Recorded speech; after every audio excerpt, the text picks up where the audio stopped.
I recently had the privilege of visiting Chicago, and while I was there, my friend Dan was kind enough to show me around and show me what he sees in Chicago. And while I was there, he didn't have a vehicle either. And I thought that was actually pretty cool, because it meant that I had the opportunity to take the metro or the buses or to walk everywhere that we went. And I think I got to see a little bit more of Chicago than I would have otherwise. And I got to see a little bit more of Chicago the way it is instead of the way that Chicago says that it is. And so one day while we were walking down the street going to one of his favorite neighborhoods, I noticed in the section between the sidewalk and the curb, I noticed something and I knew I wanted to write a poem about it. And I immediately jotted down some notes. And I wanted to try to include some of what I learned while I was in Chicago. So this is dedicated to Dan. And so when I looked down at that space between the sidewalk and the curb, instead of grass or dirt or trees, I noticed that it was completely covered in broken glass. Shattered colors strewn with gravel curb dirt. The sun's burning rays illuminate brilliant colors, almost as though fragments of life conjure and emit their own fire and cast it to the sky to be collected by the sun's greedy arms.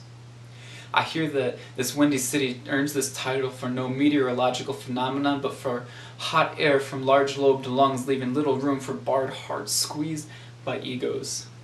Still, this wind tunnels through towers towards Babel's fingers, groping to the stars, Chicago.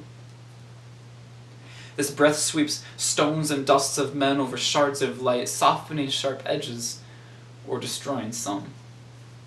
Dashed to the curb, empty, drained, and lifeless bottles, leaving luminous monochromatic crystalline pools radiating from explosive epicenters, sorted into formless shrapnelated features categorized in nomenclature of hue and tincture by pigmentation proximal to its own.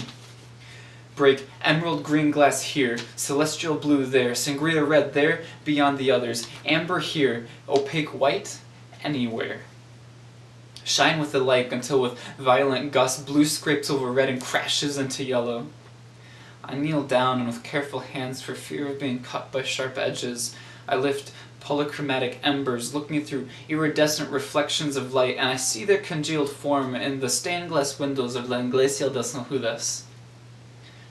And I thought to myself, a true window, peering through blood-stained glass, sees every tongue, tribe, and nation, every racial, cultural, or gang affiliation, recognizing even religious segregation. A transformative metamorphosis morphing into benevolent metastasis. This is the basis of transcultural reunification.